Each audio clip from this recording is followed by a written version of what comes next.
everyone. Welcome to Wellness Wednesdays.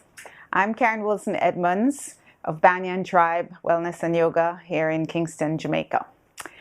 And welcome to episode 1 of Wellness Wednesdays. So Wellness Wednesdays is going to be my video series where I'm going to be sharing my thoughts and experiences and what I've learned along the way as a yoga instructor and a wellness coach here in Kingston, Jamaica. So I'm not a doctor, I'm not a nutritionist. I do work with certified nutritionists here in Jamaica who create meal plans for my clients, and I've learned lots from them. And so my intention for this series is really just to start a conversation, ask questions, share what I've learned along the way, and hopefully to inspire some of you to just, have a look at your own lifestyles and really make sure that you're living the most optimal lifestyle and being the best you that you can be.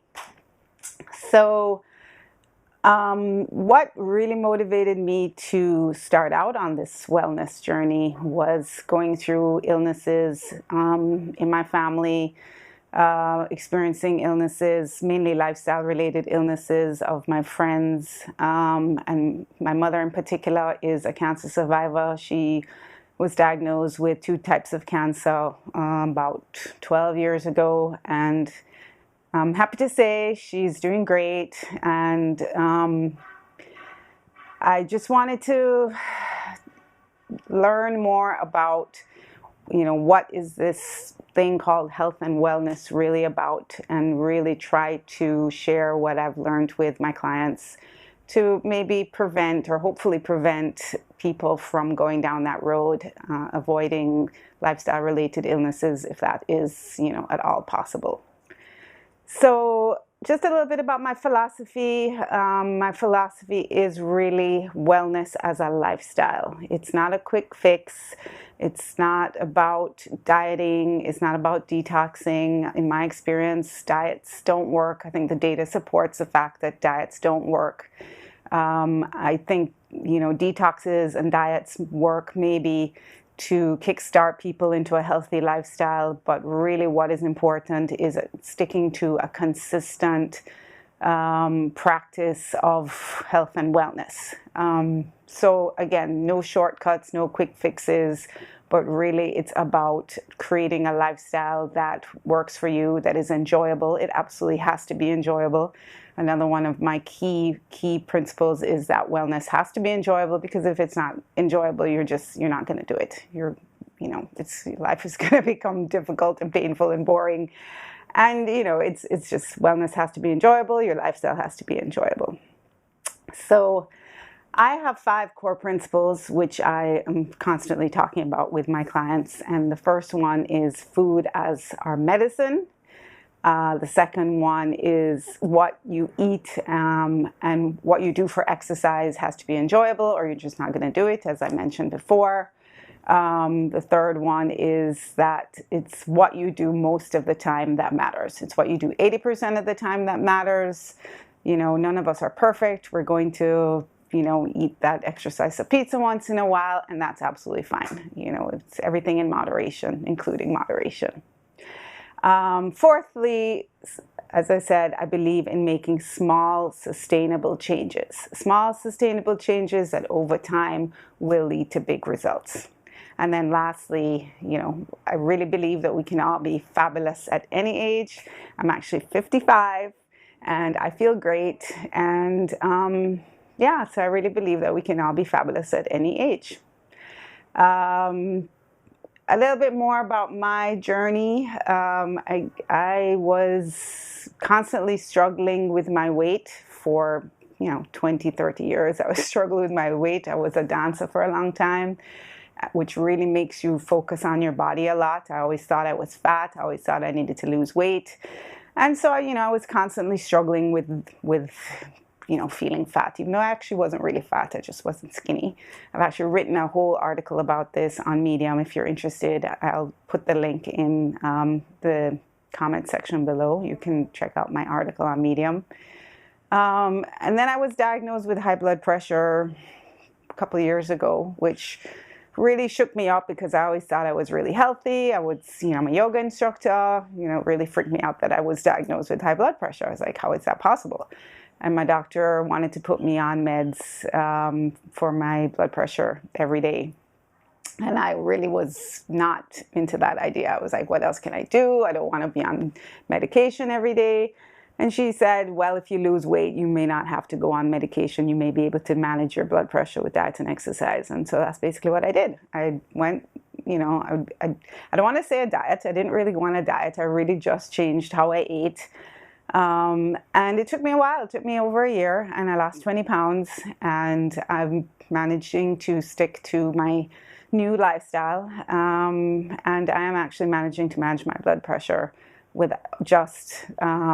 well, I shouldn't say just, but with my lifestyle, exercising, eating high potassium foods, trying to reduce salt, and really just monitoring my blood pressure every day. Now, this is not to say that this will work for every single person who has high blood pressure. Please consult your doctor.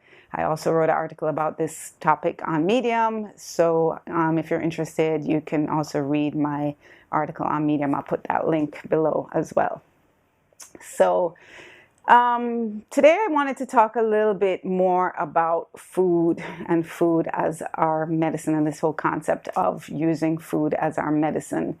I think that, a lot of us really struggle with food and dieting and not knowing what to eat and getting confused about all the different diets and, the keto diet and this diet and that diet. And, I think, as I said, the data has supported that diets don't really work. I mean, I know that there are lots of people out there on the keto diet. It seems to be really working. And, that's great. I think ultimately, though, you have to use that to kickstart a healthy, sustainable, long-term habit of, eating well, giving you all the nutrition that you need, a diet that's going to give you all the energy that you need, and, not be so, oh, I'm on this diet and I have to do this for the next how many days. But it's really just getting into habit.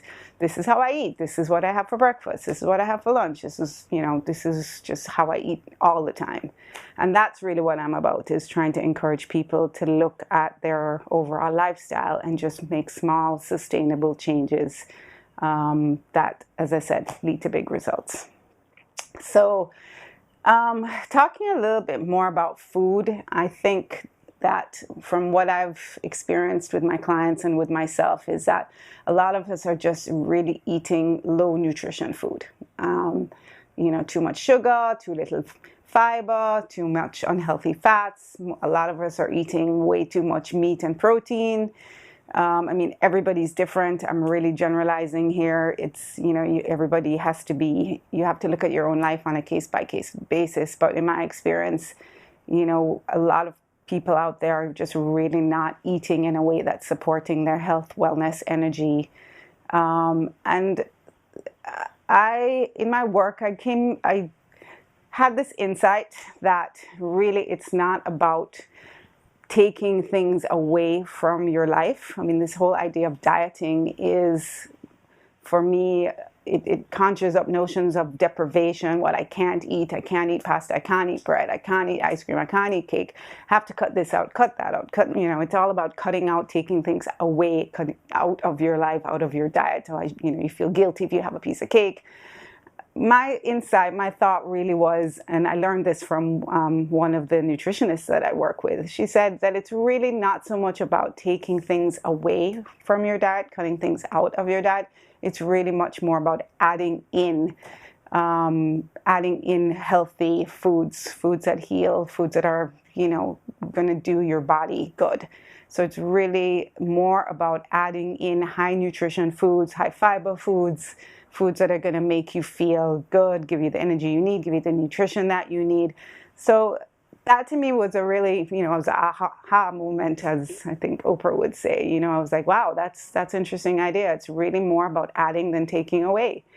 And I started to practice that. My husband loves pizza. He always wants to go out for pizza, and I like pizza too. But, you know, I thought, okay, I like pizza. I want to go out and have pizza with my husband for dinner. But what about if I have a salad first? I order a salad and pizza. So what we would do is we'd go out, you know, I'd order a big salad, eat that first, and then have the pizza after. So what happened? Two things basically happened.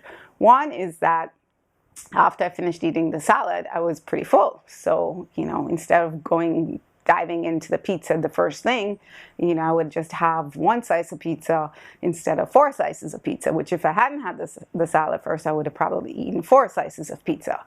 So the first thing that happened was the salad, you know, filled me up and made me not want to eat as much of the pizza as I probably would have you know, if I hadn't had the salad.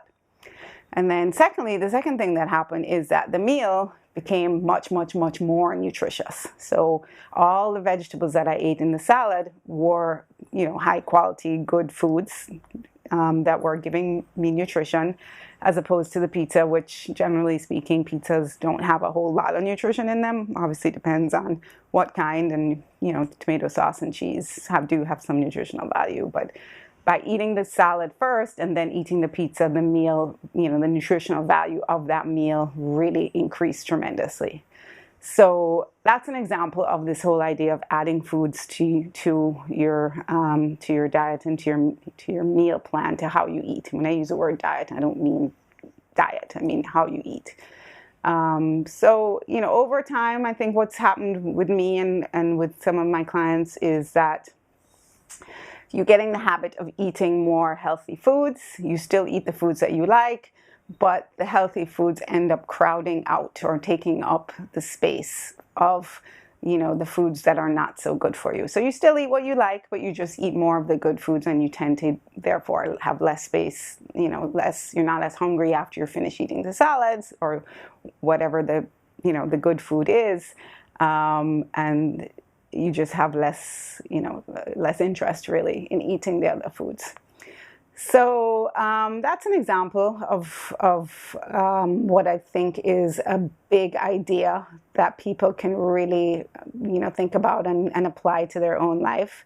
As I said, there's so much confusing information out there. As a wellness professional, I'm constantly researching and trying to keep up with, you know, the latest studies, the latest data, what you know, what works, what doesn't work. And I've found in my research, there's really, you know, 2 main diets that I find make sense and work for most people, and actually adhere to the principles that I think work.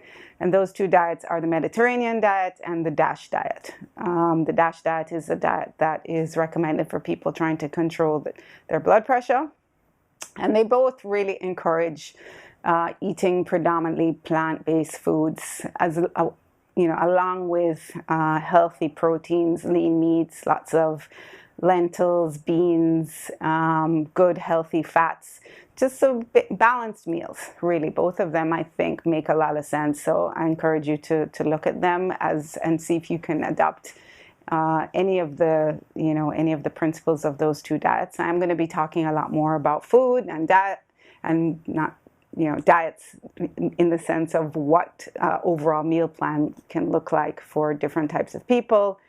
But I think those 2 really, you know, they make a lot of sense and they've worked for me. So the key takeaways this morning that I wanted to share really are, as it relates to food. 1, figure out what foods you like that are actually good for you.